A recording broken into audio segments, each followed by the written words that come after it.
Bonsoir kuri mwese. Baje gushimira Imana yaduhuje twese ngaha. Après tout nshimira umuntu wese ashoboye gushika mu kino kibanza. Mpereye ku muryango wanje wicaye hariya.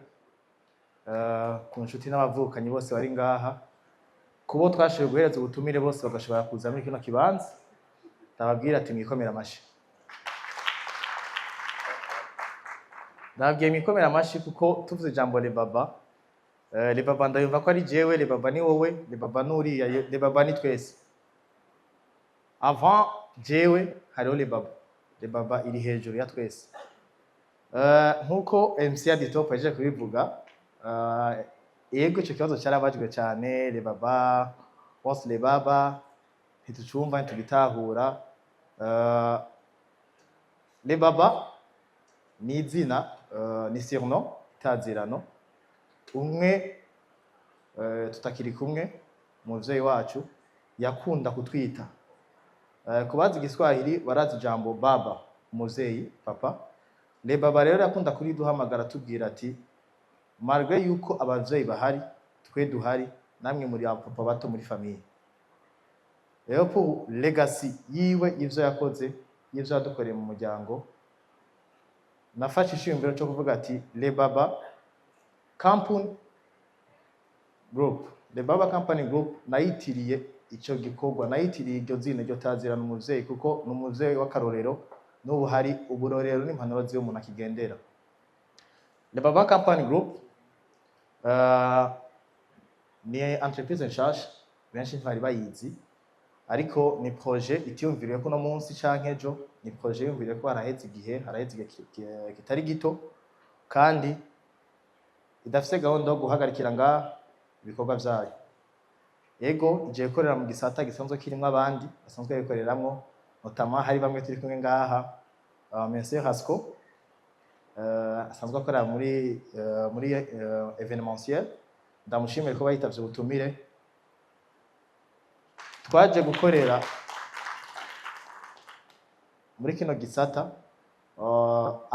bamwe muri twe twamaze guparticipa muri ayo mu ma événement agiye atandukanye. Turabona tumwe mu tunenge,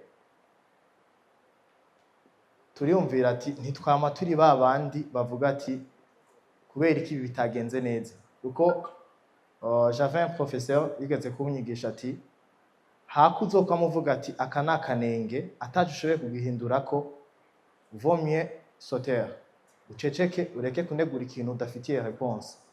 Turavuga ati rero dufatanije nabo badutanguriye, natwe turafise touche canke ikintu gishasha dushobora kuzana kugira dufate Uburundi, dufate imico yacu, culture yacu, tuyishikane kuri twa. Kuko vyarambabaza kugenda ahantu nka participa muri événement quelconque, nkasanga uwiravye wese acavuga ati iyi événement ni y'abantu runaka.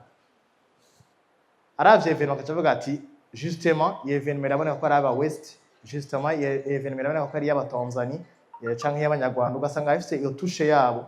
Ubonye événement yabo canke ubonye wumvise kubaririmbyi, wumvise umudiho wabo ukaca wumva ati n'abantu runaka. Pourquoi pas twe mu tutagira umwihariko wacu? Pourquoi pas dushobora kuvuga ati n'importe qui azobona événement cavuga ati c'est le Burundi, bajya n'abarundi.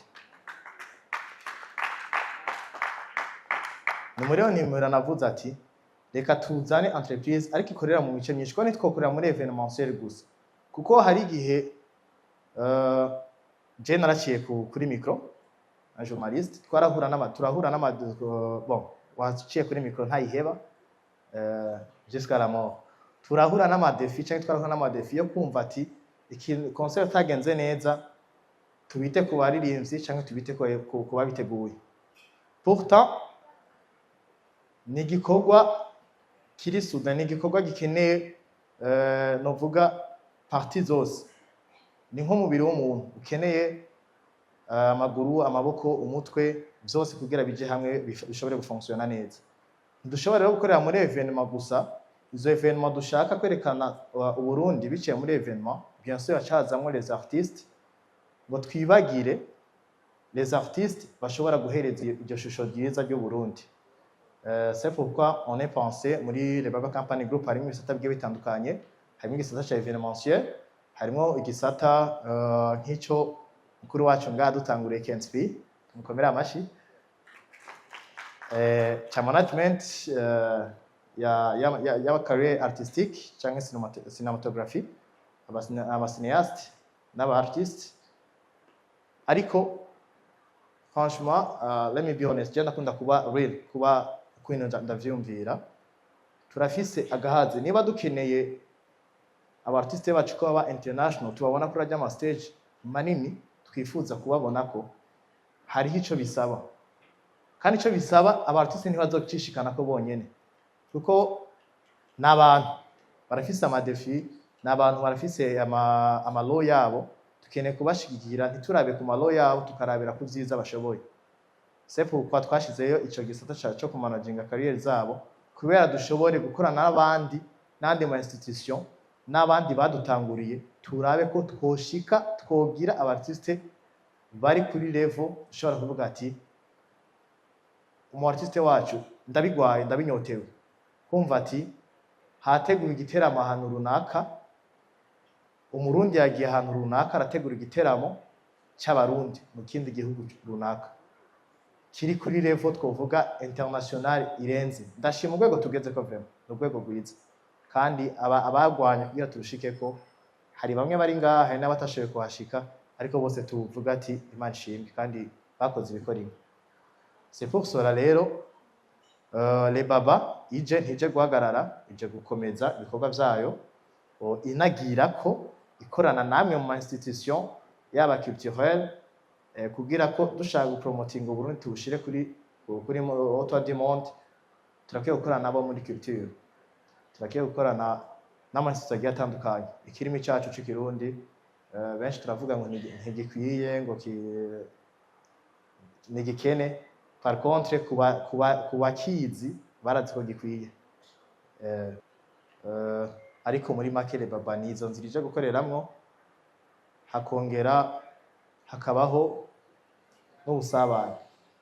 Dans la vie ndakunda gusangira n'abantu, kuganira n'abantu, tugasangira tukaryoherwa twese.